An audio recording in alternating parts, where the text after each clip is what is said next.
I found out that my stepmother secretly despises me and my siblings. I was on my computer when I saw my stepmom had accidentally left her Reddit account logged in, and the first thing I saw was her last post in which she detailed things about me in a random Reddit sub. She criticized my appearance, lied about me calling her names, and flat out stated she hates me. She has posts about how happy she is when my siblings are not at home. She has comments talking about how she can't wait for us to turn 18 and leave the house. She has a lot of comments stating that it's totally okay to not love your stepchildren because they're not family, and it's okay not to consider them one, and viciously attacks anyone in her comments who tries to even give us the benefit of the doubt. She states she is tired of hearing the laughter of a teenager and can't wait until we all leave the house so my father can be with his real family. And that word for word says that she would rather unalive herself than act like she cares about us. But that's not the end, because what she hates the most is having to learn sign language for my little sister. It had always seemed strange to me that she still struggles with sign language, but now I know that she never really put in the effort to learn. My sister always said that for many people sign language is very difficult, so I never said anything. But now I know that she always found it stupid to learn how to communicate with my sister, even though my sister always tried to help her. I was too surprised by the hatred she has when my father spends time with me and my sister. Her jealousy towards us is so obvious that it disgusts me that there were so many people who told her how they feel the same way about their SDs. My siblings are not problem children. They even love her very much. And what fills me with anger the most is that she is so fake in front of us.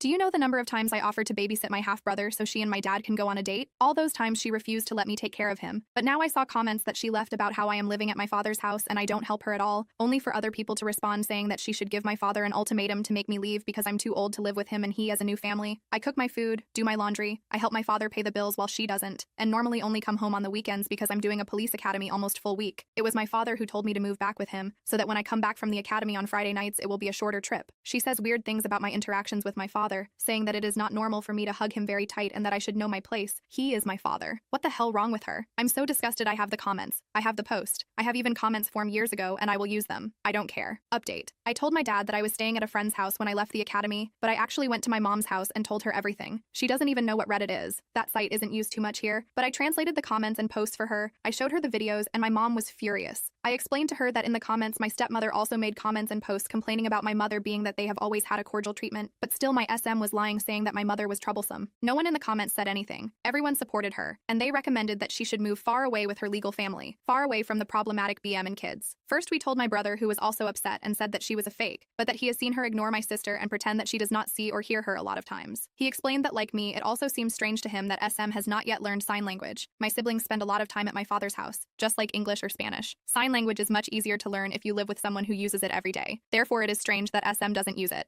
He said that even my father has offered to pay for her classes, but she says she doesn't have time. We asked him if he noticed any other behavior of that kind, and he said that SM doesn't let him take care of our younger brother, which she also does with me, but curiously she does let our sister take care of him, so I don't understand that. Other than that, she's never treated him badly or anything like that. At the time of telling my sister she was the most hurt, she cried especially because of SM's comments towards me calling me a whore. It's kind of ironic how the comments towards her affected me, and the comments towards me affect her, haha. Something that my sister noticed that I didn't, is that almost all of SM's comments are criticizing me, my sister, and even my mother. But my brother, she has only criticized sleepovers, or when he comes back late from being with his friends. My sister said she always believed SM didn't really hear her, and she maybe wasn't speaking well and didn't understood her. I think that's the shittiest thing of all. My sister's greatest pride is being able to pronounce some words no matter how short they are, or if they sound like noise for some people. We understand her, but SM made her feel insecure every time she ignored her. I know that my sister always justified that by believing that it was her mistake, and that SM made an effort to learn, but it was simply more difficult for her. But now we know that no, she was never interested in learning. My mother said she was going to talk to both of them, mainly because even though it's an anonymous site, SM's way of expressing herself is sick, and she's not going to let my siblings be around someone like that. We arranged that we're going to tell our father all together and show him everything, so we're probably going to tell him tomorrow because I need to leave to the academy on Monday. My SM account is not deleted. It's crazy how she makes things up to get approval from strangers. At this point, I don't even know if she's crazy or a mythomaniac. I would like to go back to her email since the password is saved, but I don't know if she will receive a notification of that because this time I closed the account. Update 2. We talked to my father over the weekend. For now, he is staying at my mother's house. It is a complicated situation since in the middle of everything is my half-sibling too. During the weekend, I went to my father's house and the first thing I did was tell my stepmom separately that I've seen her Reddit account and I'm going to talk about it with my dad. She told me that I can't condemn her for something she uses as an intimate diary, but I told her that this is not a diary. It is a social network where she makes her problems and lies public. If someone other than me discovered her account, then what was going to happen? Were they going to believe all the things she invented? If her identity was revealed on that account by someone else, I would have too many problems and could even be kicked out of the academy. Again, there's a big difference between saying I'm stressed and my stepdaughters behave like adults around their father. I simply told her that my mother and sister also know it and would come to talk about it too. She, for obvious reasons, just went to lock herself in her room not wanting to talk with me. Once we talked to my father, I showed him most of the posts and comments. There were so many crazy comments that I think it would take me too long to read them all because they were just so long too. She's that kind of people who comments the bio of their lives in the posts of other people. My father got angry. My SM never expressed having a single problem with us like that. The situation would be different if we knew what she thinks about us. My father went to look for my SM, who refused to talk about it and was mostly angry with me for violating her privacy. My father told her that she's insane for thinking that my sister and I provoked him, that he can't believe the way she talks about my sister and the happiness she expresses every time my sister goes to the hospital and is not home, how she expresses to be counting the days until my sibling stops going to the house forever. My father told her that she knew that he is a father and that he would never leave us aside. She made her decision. And even so, instead of talking about her problems, she decided to create an account to play at being a victim. She said she needs a place to vent, but he told her that venting is not the same as telling lies. Venting is not the same as hating your stepdaughters and talking horrible things about them, and she could have spoken about it and not just lied. They argued a lot, but it didn't get anywhere because she kept defending herself, and my father only told her that it was over. My mother told my father that she is not going to let my sister and brother be around a woman who is clearly mentally unstable because no normal person thinks like that. After arguing too much and even trying to make SM understand that what she did is wrong, she just justified herself all the time. My father went with us and told her that he is going to come back just to see my brother every day, but that he no longer trusts her and never saw that side of her. She lied for so many years. Nothing really went as I expected because I expected her to be more mature. I think I at least hoped that she could apologize, but I think she doesn't even think that what she did is wrong. In her mind, everything was totally justified because being a stepmother is difficult, but nothing justifies her being so cruel and poisonous. But yeah, that's what happened. I think it's hurtful to know that someone can hide that much darkness inside. I wasn't too close with her, but I liked her, to the point of sharing my clothes and things with her, so I also feel sad about it, mostly for my dad. Bonus story. Am I the eye-hole for tricking my parents into being on time for my wedding? My parents are late for everything. Both of my sisters and myself have been disappointed so many times. Graduation ceremonies, birthday parties, even my father's retirement dinner. It is completely my mother's fault. She is a wonderful mother and I love her dearly. She just does not understand the concept of punctuality. I have seen her talking to her sister on the phone and reminded her she needed to be at my baby sister's dance recital. She waved me off and arrived after my sister had danced. We are all used to it. My dad is just done trying to get her to be on time for anything. My now wife told me in no uncertain terms that if my mother was late for our wedding, she would do terrible things to me. She was only half joking, but she was a witness to my mom and dad arriving halfway through my cousin's quinceañera. So here's what I did. It is completely on me. My wife was not involved. When we were getting samples for the wedding, I talked to the printer and had one special invitation printed with the time on it, stated as being 1 hour earlier than the actual start time of the ceremony. My mother was beside herself apparently when they left the house and thought they were going to miss the wedding since she was a part of it, with her and my MIL lighting the candles we would use to light the unity candle and stuff. When she arrived and noticed other people were also just arriving and parking, she was so relieved that we were starting late that she just went with it. The ceremony went off beautifully, and so did the wedding pictures and the reception. The problem came last Sunday. My parents came over for a big family dinner, and we didn't bother starting the grill until they showed up. She asked why everyone wasn't eating, and we just said we knew we would be waiting for them since they are always late. She said that she was not always late and had been on time for my wedding. She hadn't been. They arrived 45 minutes after the time on their invitation. My idiot cousin John, real name because it's common and he deserves people to know he is adult, snorted at her statement. A few other people giggled or smiled at this, and she picked up and asked what was so funny. I came clean and told her about this special invitation. She is ticked at me for not trusting her and making her look foolish in front of everyone. If my cousin had just controlled himself, she never would have known.